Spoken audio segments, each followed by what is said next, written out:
Hi, today is action time. Action. That is not about theory, about this and that. No, today we want to do something. So that is the filing of the trademark application, right? You were thinking we are doing this since a long time now. We had the solid foundation, now it's time. I wanted to make a previous video previously to this on the resources you have of the EU IPO website.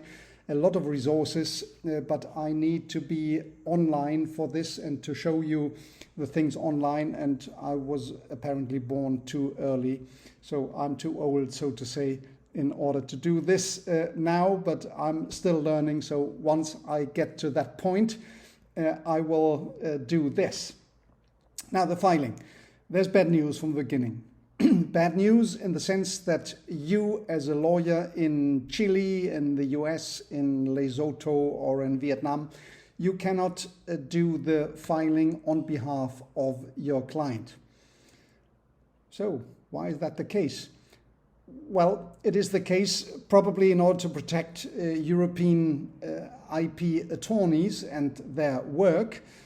It may be as well that the rationale behind is to have contact established, a communication channel, a secure communication channel established within the European Union, so not to say to be reliant on whatever is happening around the world. So it is what it is, right? If I have a different opinion, it doesn't matter. So here are the necessary trademark regulation articles, Article 119 and Article 120. And you see that only EU representatives, only EU lawyers are acquired, have the possibility to represent clients before the EU IPO.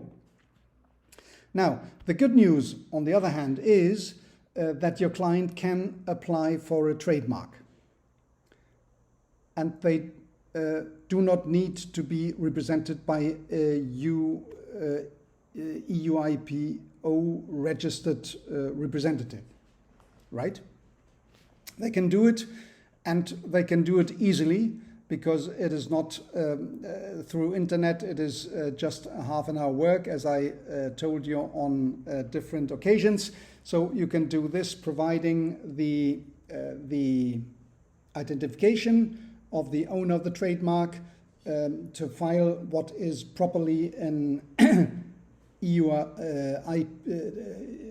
IPO trademark, European trademark application.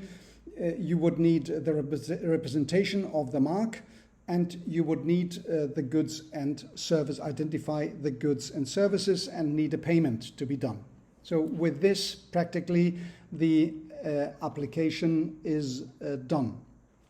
Now, there are some specialities in Europe, and you should know that.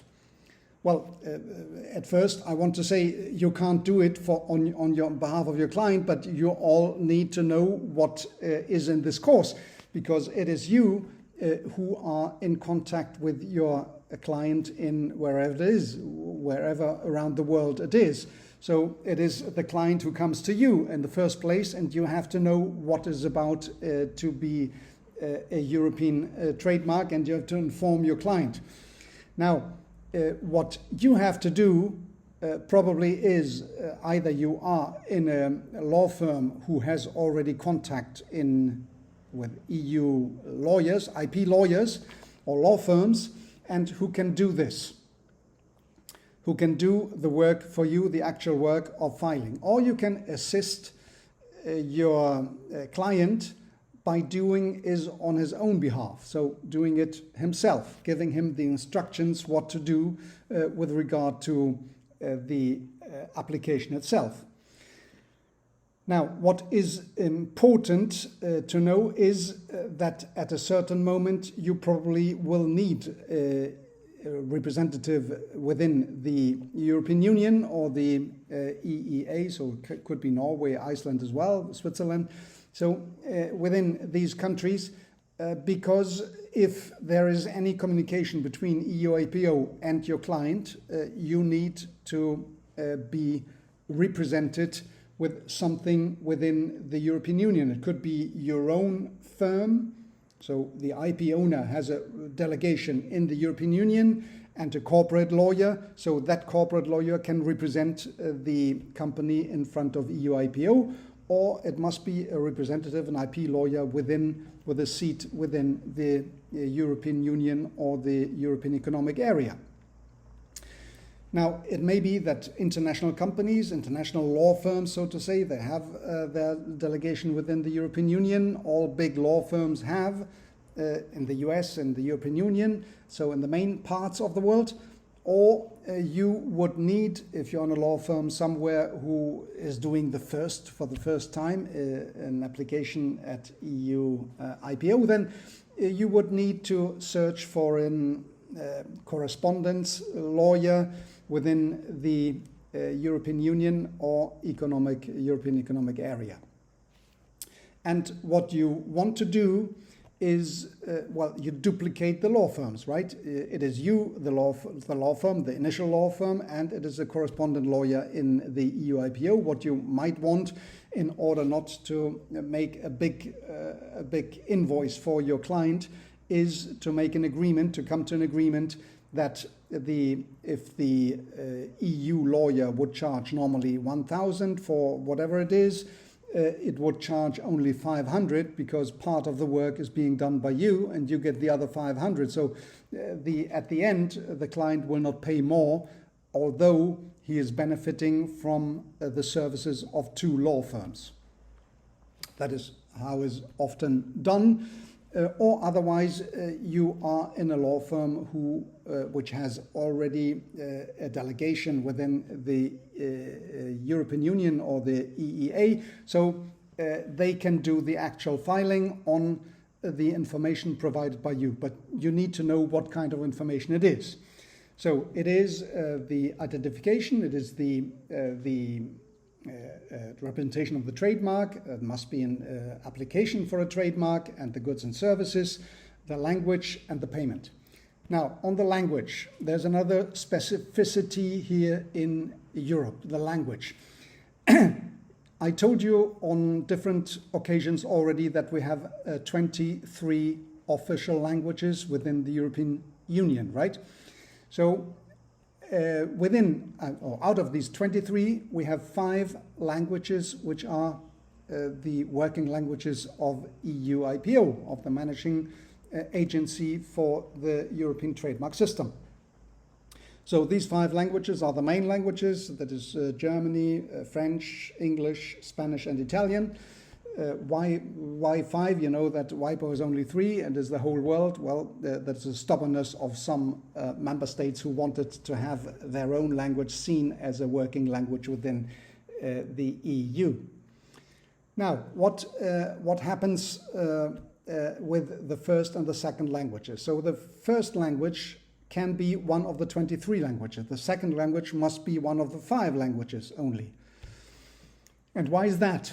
Well, the first language is the language the office communicates with you, right? So if it is Romanian, they would communicate with you in Romanian. The second language must be one of the 5 languages, and it may be used in the case of third-party proceedings, so cancellation, opposition, or whatever it is.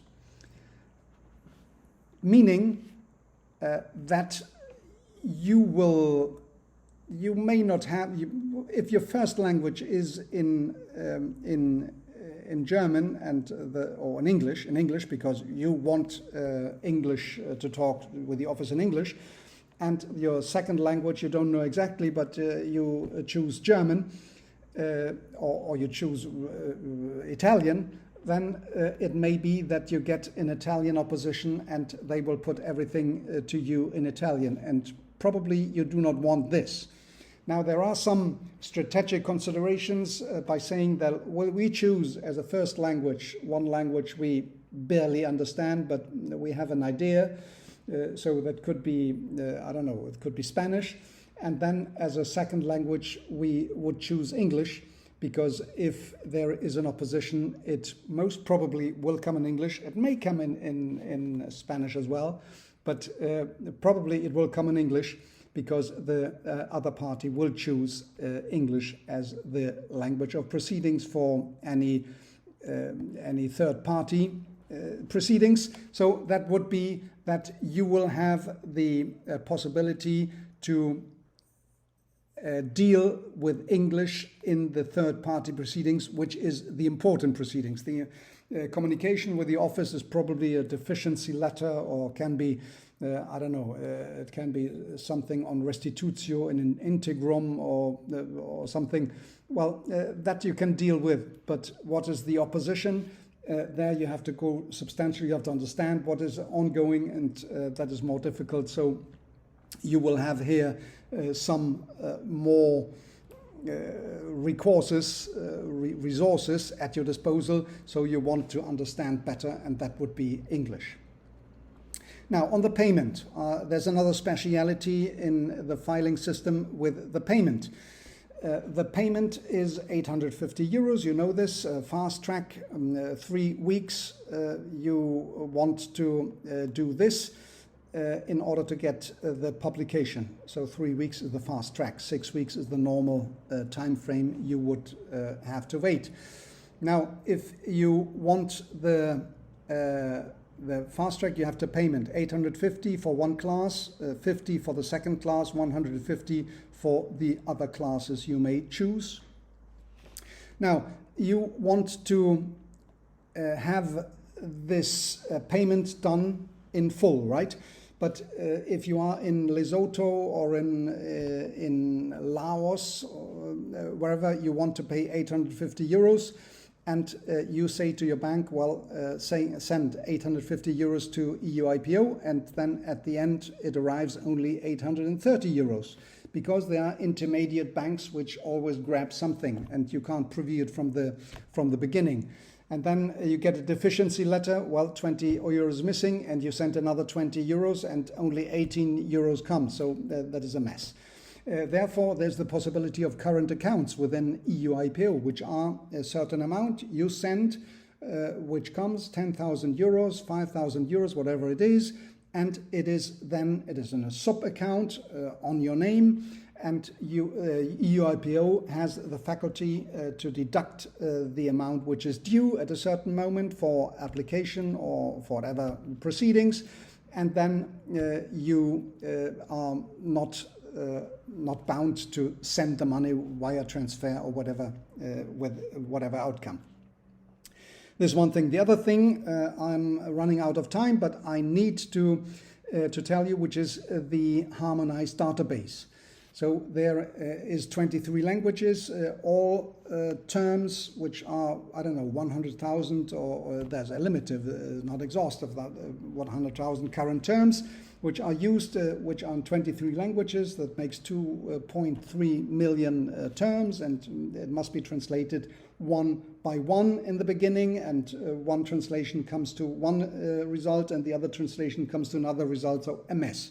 So we made UPO made the Harmonized Database.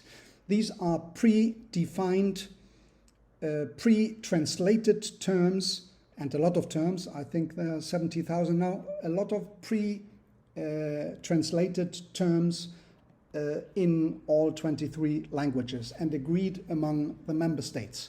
So if you use those, and you need those in the fast track, if you use those, you have one advantage.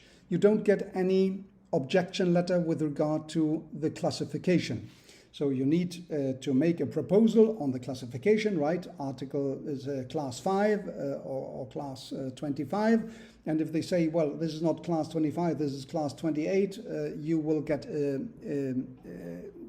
a letter, the objection letter, by saying, well, you need to agree on classification in class 28. I have come across a lot of these objection letters, and the clients always agree, because it is really for administrative purposes. There's no point. So on the similarity, it has no real implication with regard to similar or not similar.